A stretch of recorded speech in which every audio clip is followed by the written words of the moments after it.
On this week's show, discussing the owner's perspective with Salla Eckhardt and Chris Heger from OAC Services, Inc.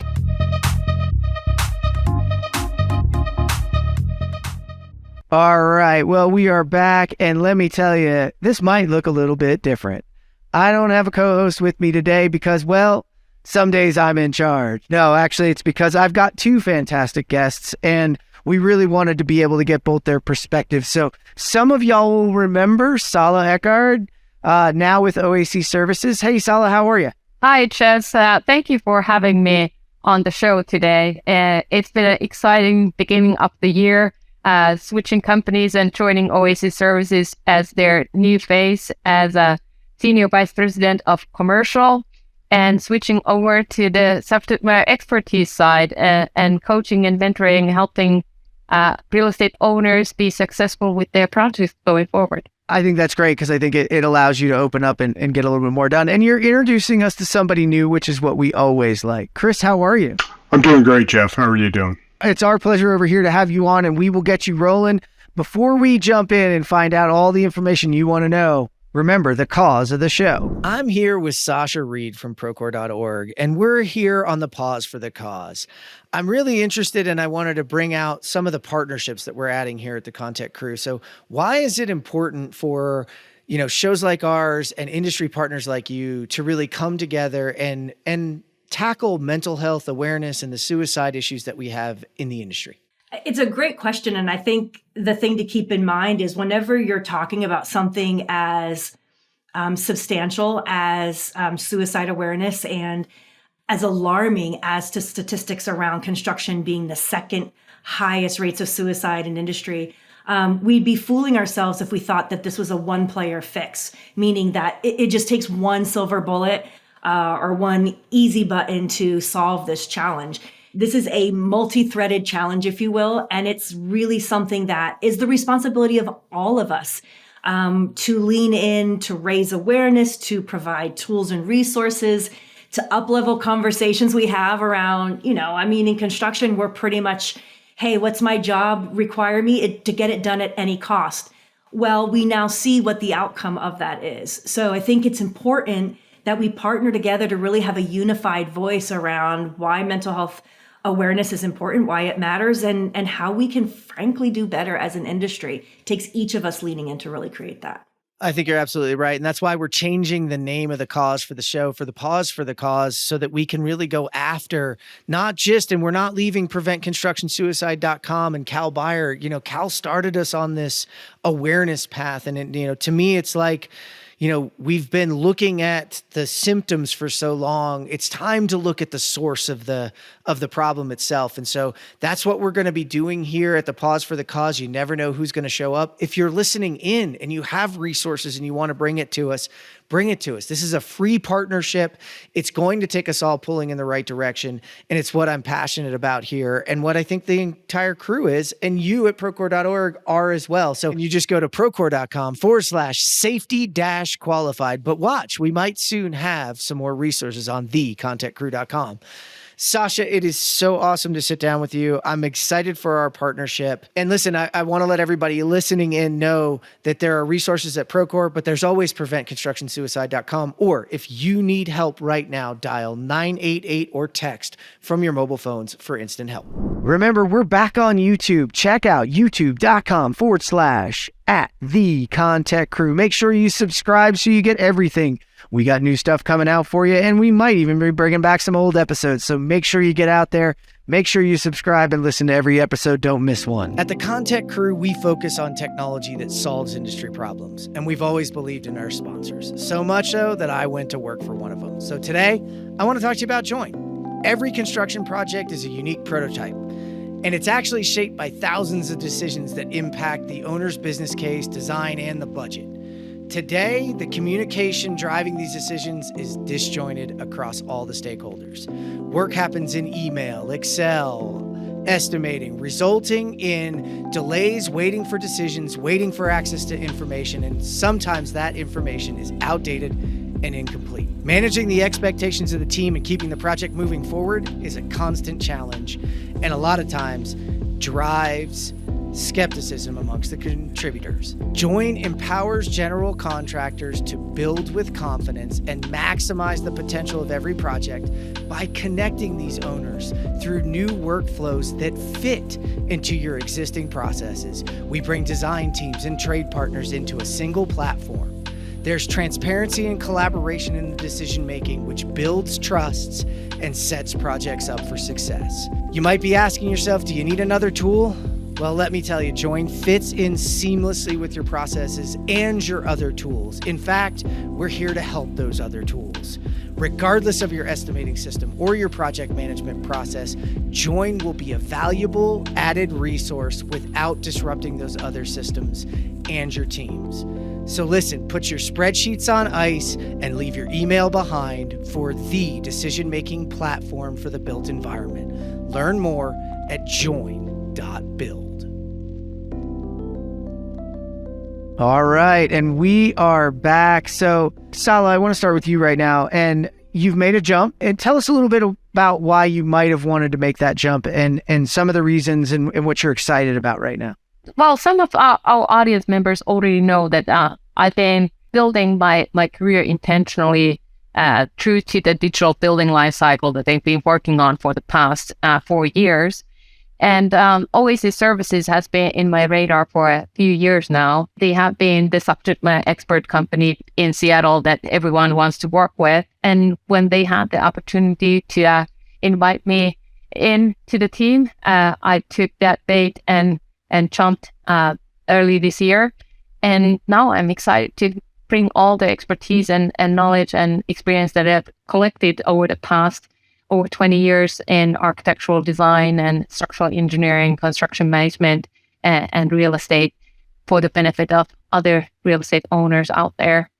So I'm very excited about this latest change. And we're excited to see you do it. And some of the things, people listening in right now, I want them to stay listening in since we've got an owner on this side. So, and an owner's representative. So why is it important for us to bridge the gap to the owners and understand the perspective? You know, why should they not just turn it off right now? And if you're driving in your car, they should be listening. It all boils down to the digital transformation and everything that is happening in different industry verticals. At the moment, construction is becoming more about digital construction. Real estate is becoming more about digital real estate management. And overall, the design and engineering of built environment has been fully digital for decades already. We are dealing with the world that is constantly creating data and consuming data. And that's what is the great question in the moment, that how do we make the most of the data that we already have at our fingertips and use it for making better decisions going forward. Well, that is a great segue, Salla, into Chris Heger and having Chris here. So Chris, give the people listening a little bit of background. Salla did a great job of why should people on the other end be listening to an owner's rep or an owner. So I thought it'd be great for you to kind of introduce yourself, give a little bit of background and give people driving a little reason to listen in. I'm a builder, always have been. And coming over to the owner's side was kind of a progression of my career. So right out of college, I actually went into, I joined the Carpenters Union and turned out 2.5 years, continued to work my way up through superintendent, project manager, and progressed through. So I worked for Salla Construction for 13 years, Skanska doing academic labs, and biopharm for 4, and then Turner Construction prior to coming to OAC. Early on in my career, I'd met some owners reps and, realized this is the biggest amount of money that most owners ever spend in their lives. And a lot of times there's a lot of parts about it that they just didn't quite understand. So I really look at it as an opportunity to help and improve the process. So here at OAC, I'm a vice president and chief innovation officer. And it's my job, I have a great job, to really go through and find the best ways to design and build these projects and help facilitate that. So, and then Salla and I enjoy collaborating together. We do a lot of stuff. When she was at Microsoft and I had worked my first Microsoft job was in 1980, was 1989, and then came back in 94 doing the Grand Slam projects. And I was the technical guy along with running work. So digital train modeling, AutoCAD, advanced surveying, that's gone through the 90s through 2000, and then back at 2017 at Silicon Valley and at campus modernization. And OAC gives us the ability to do that, and working with owners and designers to create the best experience that we possibly can. I wanted to hit on that because I was going to bring that, and I'm glad you said it, because in the pre-call, we talked a little bit about you felt like as a builder, you were selling an experience. And I wonder if you could kind of expand on that a little bit, because I guarantee you that's guided you into this next chapter. Yeah, it was actually interesting. Behind me, you're looking at Nintendo of America that I was building back in 2009, and I was giving a speech at a Carnation Elementary School at the time to a bunch of sixth graders about leadership and construction, and they were in the middle of a remodel.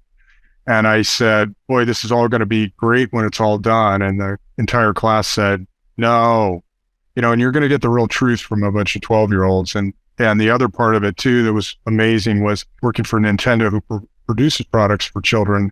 There's nobody who understands that failure is not an option with a 12-year-old. They did that with the first class, and then I thought, well, this is interesting. So when I gave 2 speeches, and I got the same reaction, and I came back and changed the way in which we were looking at it, because I realized we were, as a builder, we always thought, okay, the ends justify the means, and we were really missing that. And you can really think about that. Every time you have a bad experience on a job, even though at the end of it, it's all beautiful, you can remember just where the bad experience is, and we were missing that. So it is a process. It's an experience for those people that are working on the job, and I'm trying to create the best experience that we can. And the process really is the product.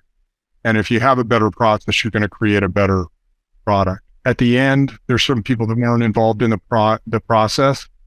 So that also sets the bar, because when the Italian espresso machine doesn't work at the end because people couldn't read the Italian directions and they were turning it in the city of Seattle, if you don't get your espresso on a Friday morning, you don't care about any of the stuff that went on. You just know that this, project doesn't work. So for me, it really raised the bar.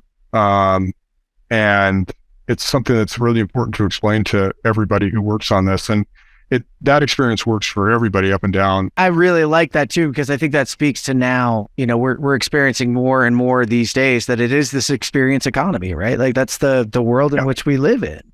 And so Salla, I'm interested in, kind of how that plays into you coming over and what you want to bring, because you're focused on the digital delivery of things. And I think that speaks to the experience, right? And it's that digital delivery that makes us the perfect partner for real estate owners, me and Chris, that we want to build things digitally first and really help the real estate owners and the investors to understand that what is it that they are actually putting their money on.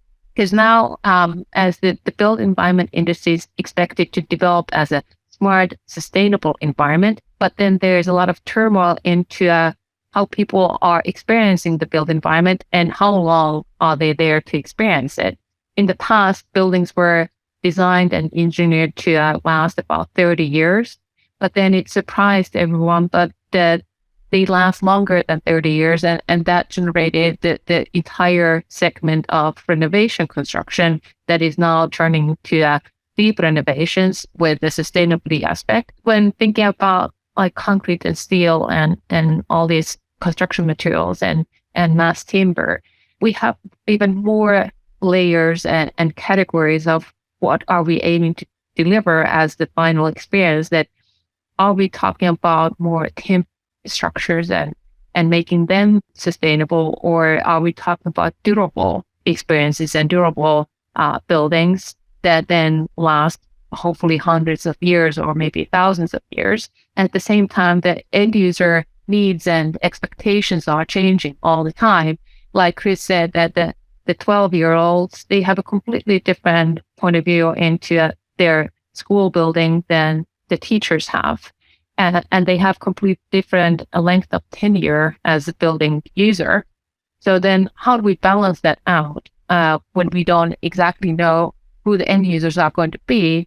And when you ask for the opinion of what people want, completely change over the couple of years that they are using the building and as their lives are taking different turns.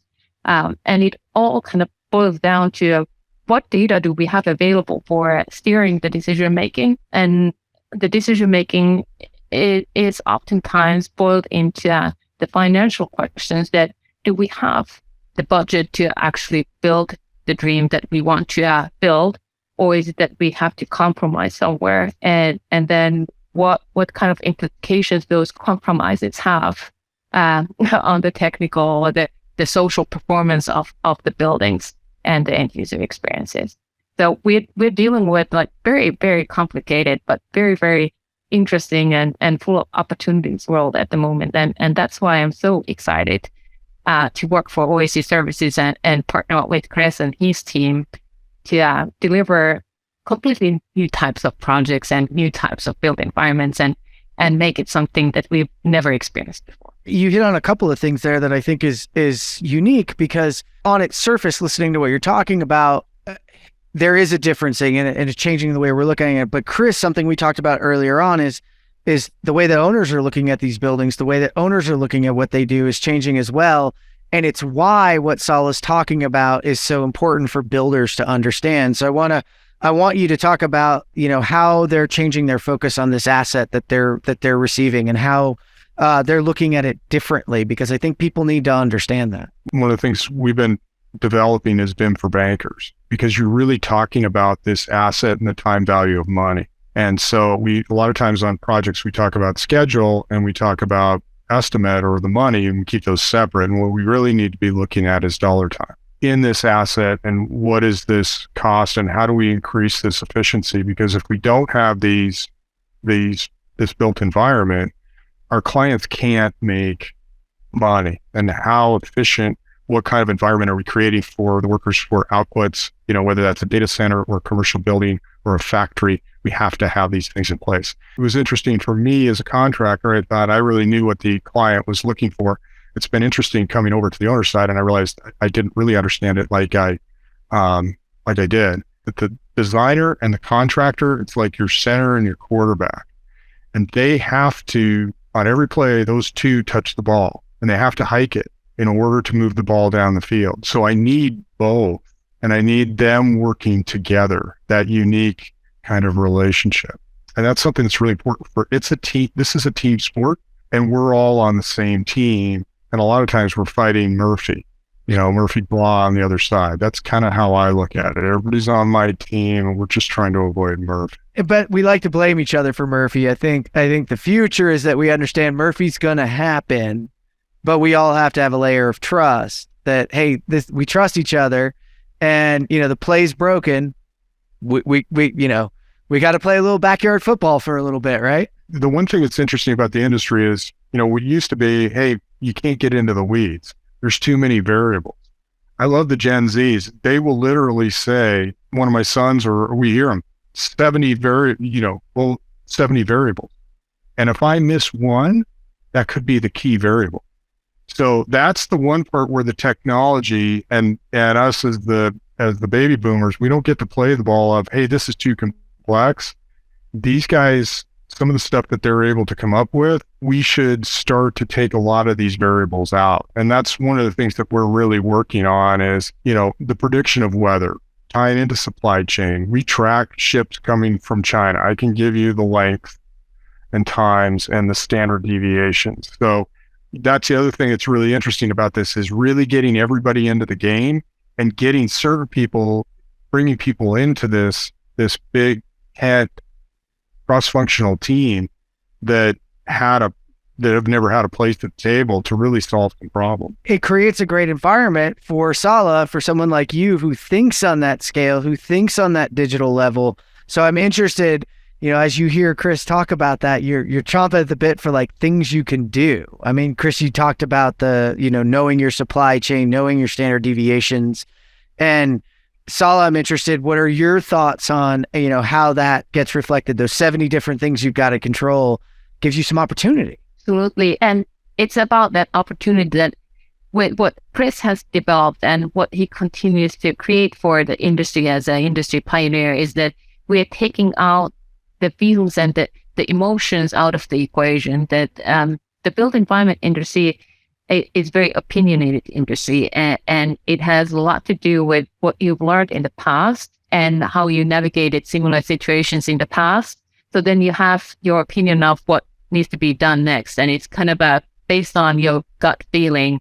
But what Chris is doing and what he's capable of doing is backing up those decisions with data and evidence, and also allowing people to evaluate the what if scenario. That what if we make the traditional conservative decision, but then what if we do something different? Because a lot of times Chris has spoken with me about how people continue to repeat the same processes and the same tools, but expect a different outcome. If we don't change any of the variables and add more variables into the analysis and test out the different scenarios and simulate them, even animate them with the modern tools, we can never change our expectations. We will just continue repeating what we did in the past and then tapping ourselves on the shoulder that, yeah, I repeated what I did yesterday and kind of getting good at it. But now with the digital transformation and digital knowledge, we can actually start having more meaningful discussions about what is it that people actually want. The tools that Chris has and has been developing, it enables us to communicate completely differently than in the past. In the past, we had to actually build something tangible and then ask the client that, is this what you wanted? And then that changed or led into the change order management and the RFIs and all that good stuff.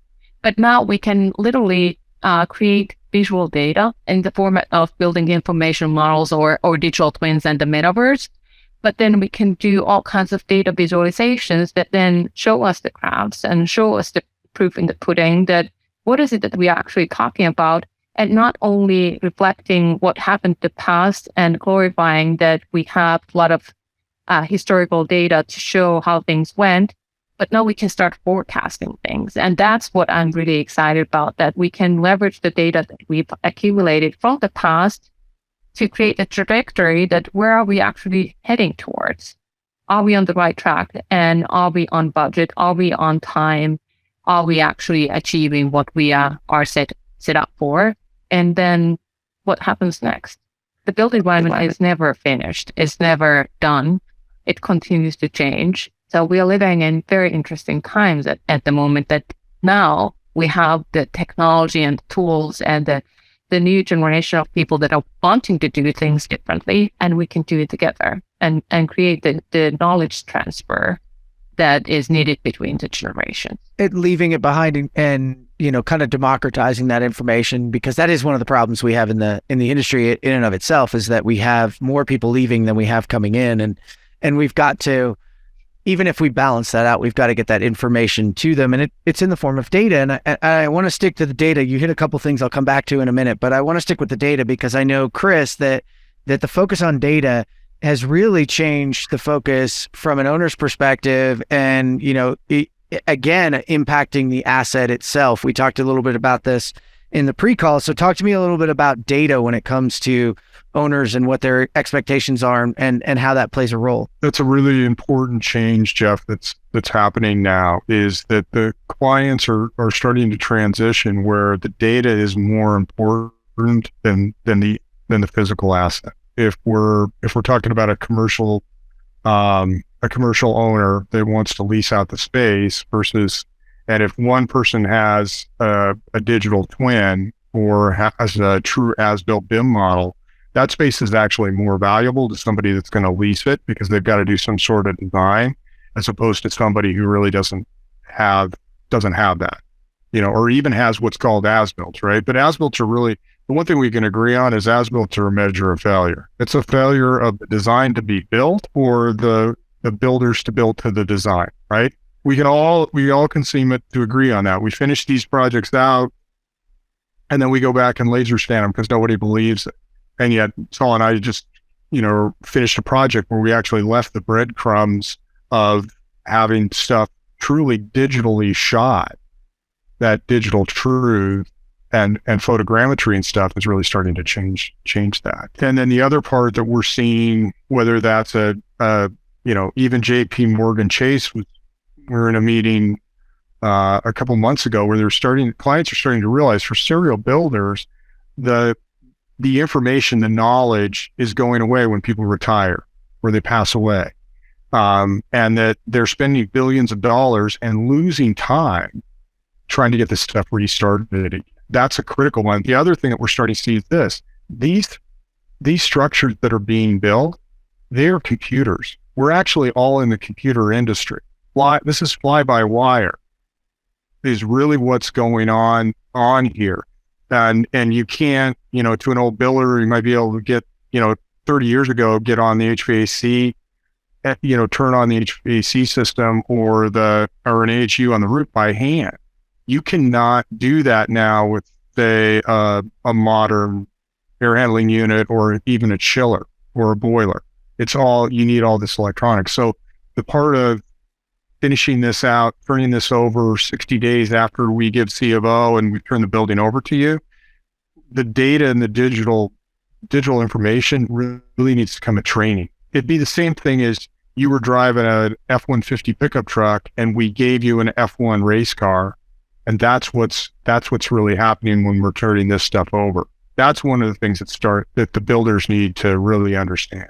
I'd be crashing it coming out of the gates. I really like your analogies, Chris. This is like, I have a feeling you've had to sit in a lot of rooms and make these analogies so they really do hit home. And when you said that about as-builts, I could just think about all the people driving their cars that might be in trouble right now for like yelling, "Yes, you get it. Somebody gets us," and maybe others yelling at us. I don't know. But I think that's interesting because it hits on another piece here. And Salla, you hit on this. It's like we have the ability with, and you call it a digital twin, and everybody on the show knows I argue it's a data twin, but that's okay. We can call it a digital twin because I convinced myself in the last show that honestly, there's a use case for the digital twin too, because you talked about prototyping, right? And basically every building we build is just a prototype, right? We don't have the ability to prototype like we do in other manufacturing spaces until now, right? Now we can time travel through this digital twin, this virtualization. We can drive all the way forward into how the building is going to be operated, utilized, and experienced, and find the problems that we've created, and then time travel back to today and use the tools to fix them. Now, the hard part, though, is how do you articulate that as the connective tissue? Because that's what I see you guys as, is like you're this really important connective tissue that's articulating building and owning and operating the asset. So I wonder if there's anything you can give people as a kind of an understanding of how they might, why they might want to use this. I'll use a poor analogy. We're like a pathologist in the healthcare world, that if you go and see a doctor knows what's wrong with you and the surgeon knows how to fix you, but it's the pathologist that knows what was actually wrong with you and how you should have been fixed. We can be that partner that can translate the different stakeholders' perspective into a language that the others understand. Architects speak very differently about the construction project than a construction manager or the real estate owner that is a finance organization. And that's why it's so important we start to adopt to these digital platforms that showcase what the digital replica or digital representation about the physical asset actually means.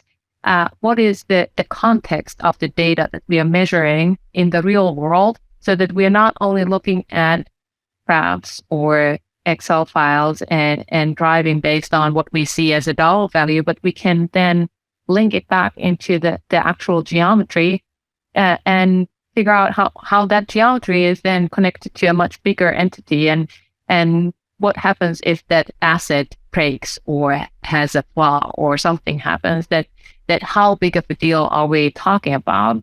Because when thinking about the spending and the financial aspect, the more you can do maintenance, the less you're spending on repairs and retrofits. And that's what people really need to be thinking about, that do they want to pay a little bit more maybe upfront to save a lot down the line in the total cost of ownership, and then drive their decision making on the quality of their digital assets, but also the physical assets. It's all about communications and understanding the different perspectives that someone is really honed into the financial perspective and thinking all about the dollars that they are spending either on the capital expense side or on the operational side of things. Someone might be completely mesmerized with the geometry of the building and the usability of the building. And someone might be worried about how do we actually build it? How do everything fit together? And do we have all the right bits and pieces to assemble things?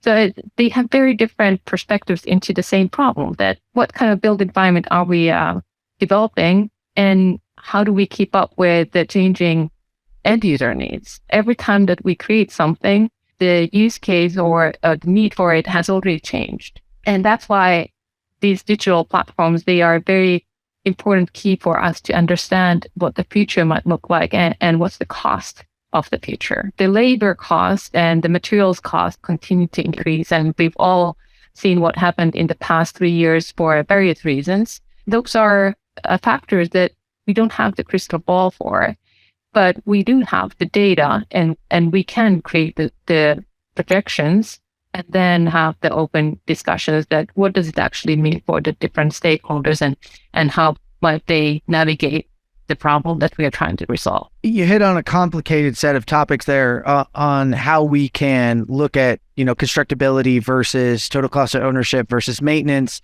and those kinds of things. And it leads to, we're really looking at, it's changing what handover looks like. It's changing what this asset looks like. It's changing. Chris, you and I were arguing at the beginning in your own analogy of, like, I said, they moved the goalposts, et cetera.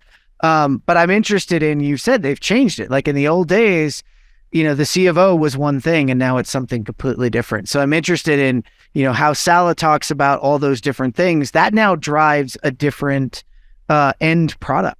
And I'm interested to get your take on what that end product looks like and how it has changed. The thing that everybody needs to really understand is the only thing right now that's not IoT is the paint. And I would expect the next 5 years, that's going to be IoT also. I can remember when I first started, I had the opportunity to do a lot of work with mahogany and swinging mahogany doors and all the rest of it. Right now, the new finishes are security, or is IT, security, and AV in that order. And we really need to understand that doors are not locked until I have line integrity and signal back to the security offices, whether the doors can be opened or not. And that we have clients that substantial completion, the beneficial use of these spaces. If the AV doesn't work, it's not beneficial completion. That if you can't use the conference rooms, these clients aren't going to take them or use them. So that has really changed how people were thinking about it.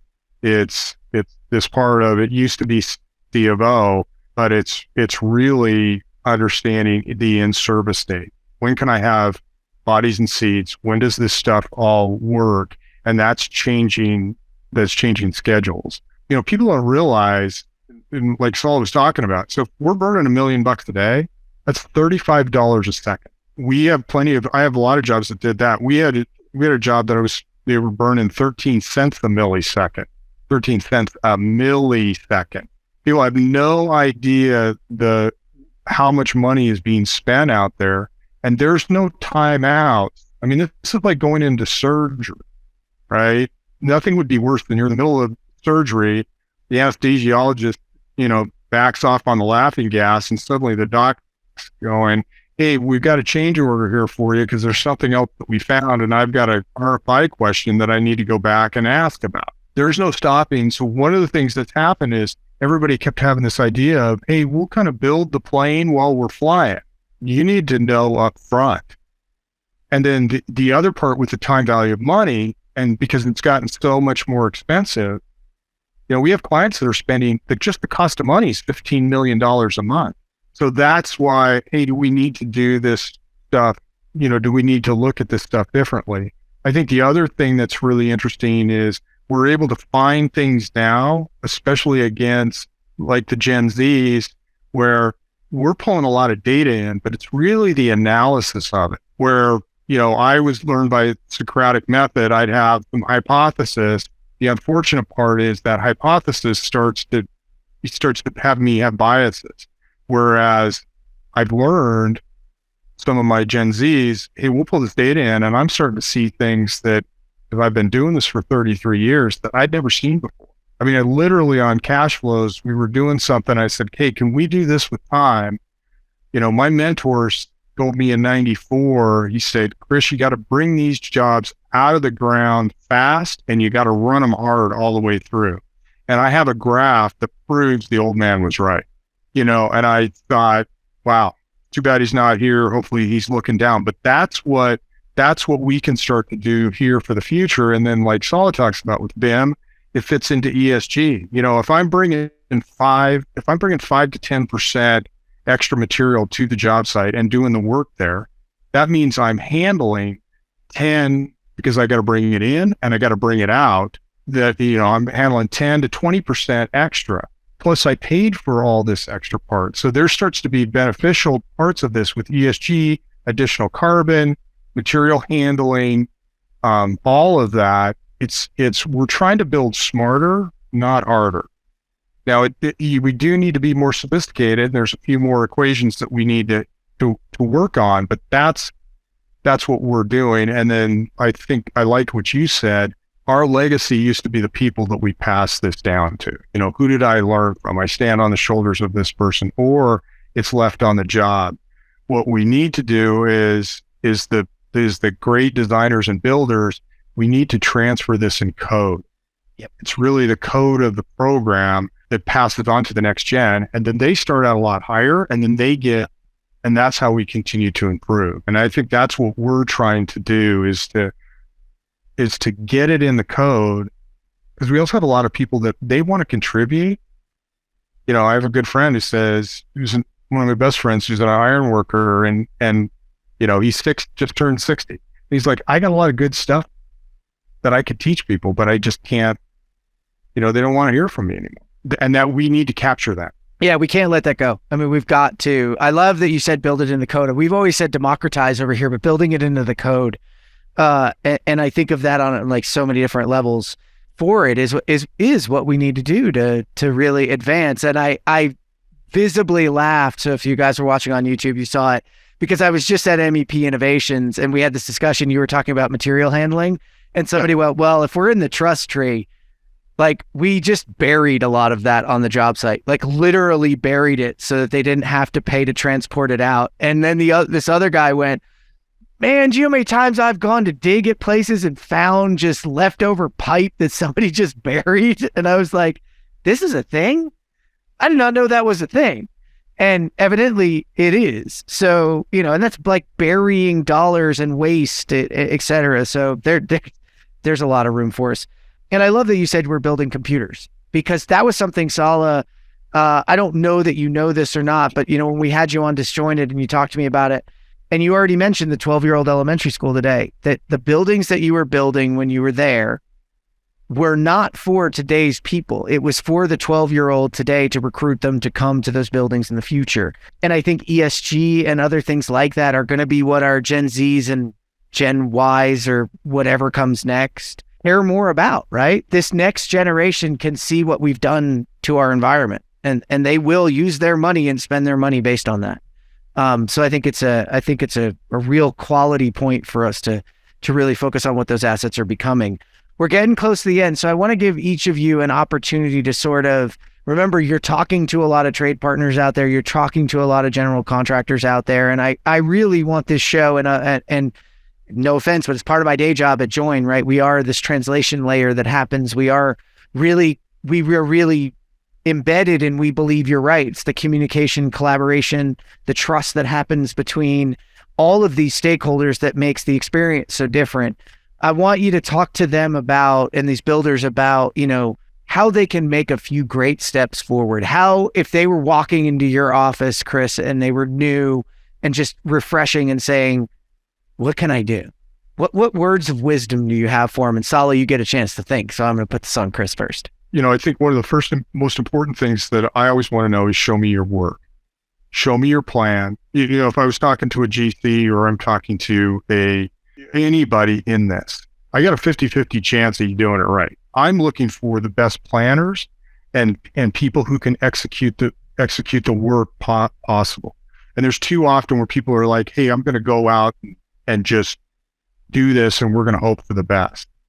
And the part that I always look at it is a lot of people look at this industry as a sport, right? So, I can get a 14-year-old freshman in high school who's going to have a match plan for a wrestling match for 360 seconds, who's going to know exactly what they're going to do. What's the first move? What's the second move? What am I going to do to impose this? A better plan out of them than sometimes I get from somebody who's been doing this for 30 years and they go, I don't know. Well, you're a professional at this. So the emphasis on planning, telling you what you need to be successful, and then going out and executing. And then the other part of it too, I think from anybody in this industry is this. I need everybody to play in the sandbox together. This is, we at OAC, we're pushing design, what we call as design forward CM. And I'm doing a lot with the designers. I end up being a design manager because I can get a lot more out of the data. And then we need to build that in for this design for manufacture, assembly, operation, and use. And I'm looking for the most, the people with the most expertise. And with that, what we're trying to do on our side is it's by the numbers. It's kind of a money ball. And probably the biggest thing would be is to read the book Moneyball, not just watch the movie, to really understand that as to how can we increase our throughput. Videotaped it because Matt Hasselbeck was talking about Brock Purdy last week and before the pregame, and he said, he's holding the ball for 3.63 seconds. If he does this against Dallas, it's not going to work. And I'm like, okay, he's going to 2 significant digits on that. He didn't just say 3.6 and round it down. He said 3.63.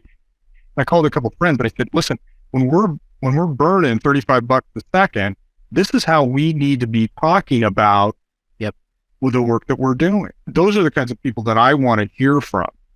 That, hey, Chris, we just figured out a more efficient way to get this done, and we are going to do this. And that's what gets everybody excited about this, is getting everybody into the game and realizing, my goal is to get everybody on top, get the guy on top of the podium, get your hand raised to feel like this is the best project that you've ever worked on.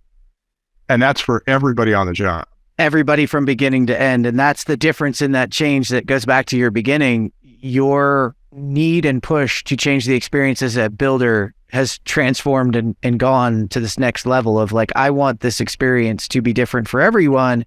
And I'm going to connect the dots too, that it's those 12-year-olds that are experiencing that building, right? You've actually included them in that. And that's been one of the things for me. And what I also heard there, especially, we all know this when it comes to design for manufacturing and assembly, it's all about planning, right? Like you cannot just figure it out in the field. That does not work. And the builders who will win, so this is me talking to the folks in the car right now, is like the builders who will win are the ones who can come to the table and articulate not only their plan, but their expertise and their innovation and their reasons that they are the builder of choice.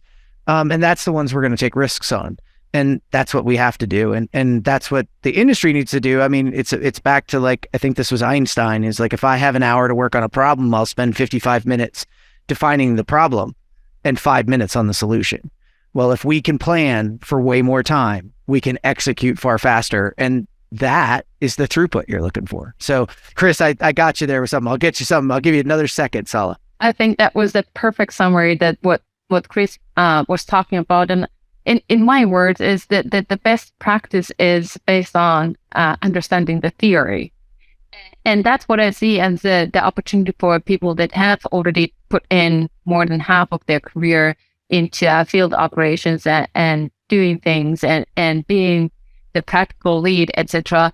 That I hope that people find time to start coaching, mentoring, sponsoring those that are choosing the built environment industry and construction as their career paths. I've been out there in the field finding the same pipes that were buried and scratching my head, trying to understand what is the structural meaning of having these pipes here that don't show up on the drawings. I wish I had someone like Chris tell me that this is just the industry practice. Don't worry too much about it. But having that combination of experience and practical, and then layer it on top of the theoretical that people are learning from schools, I think we have the winning combination. And now that we have all the digital platforms and we have ways of reality capture and everything that is enabling us to capture the knowledge that people have and transfer that knowledge, we should be embracing it more. Technology is not scary. It's actually pretty easy and intuitive to use. And I think there's a lot of excitement in the industry for people to adopt to them. And we just have to create the opportunities to bring the different generations together and think things through together, define the problem, and then find the solution together. I think you're spot on. Chris, any final thoughts? I like your part on the field issue. It was interesting. In 2009, we stopped allowing anybody to ever say it's a field issue. And that's one of the most important parts, because we did talk a lot about, it's the execution at the end. But we, in the last project that Salla and I did together, we set the units in our BIM meeting in 1/256th of an inch and 6 significant digits, with the design teams at the very beginning. Set the tone that the only perfect thing in the industry is math. But that set it all the way through. And we had a project that we literally, they never had more than 23 RFIs in a month, and they averaged 12. And they had one $6 million month where they only had 2. It's an RFI for every $3 million worth of work. So we got as close to perfection as you possibly could get. And everybody in this massive telephone game of a project felt like a winner. I mean, that's incredible. And and I bet you if we looked at the quality of those RFIs, they're ones that you go, no, I want you to ask that question. Like, that's pretty quick, hey, let's get the team together, let's solve it and go. And yeah, one for every $3 million of work is, I guarantee you people listening are like, that's what I want. And they're quality, right? It's not that we don't want to ask questions. We want quality questions. So I want to thank both of you. Salla, I'm so excited for this next chapter and what you're doing, being able to work with Chris. I'm excited that I got to meet Chris. Chris, it was fantastic to have you on. So thanks for joining us today. And I hope to talk to you again down the road. Thank you so much. Thank you, Jeff. Thank you, Chris. Thank you both. I appreciate you. Thank you for tuning in today to geek out for our interview with Salla Eckhardt and Chris Heger. To learn more about our guests and to listen to the show, visit thecontechcrew.com. This is the ConTech Crew signing out. Until next time, enjoy the ride and geek out.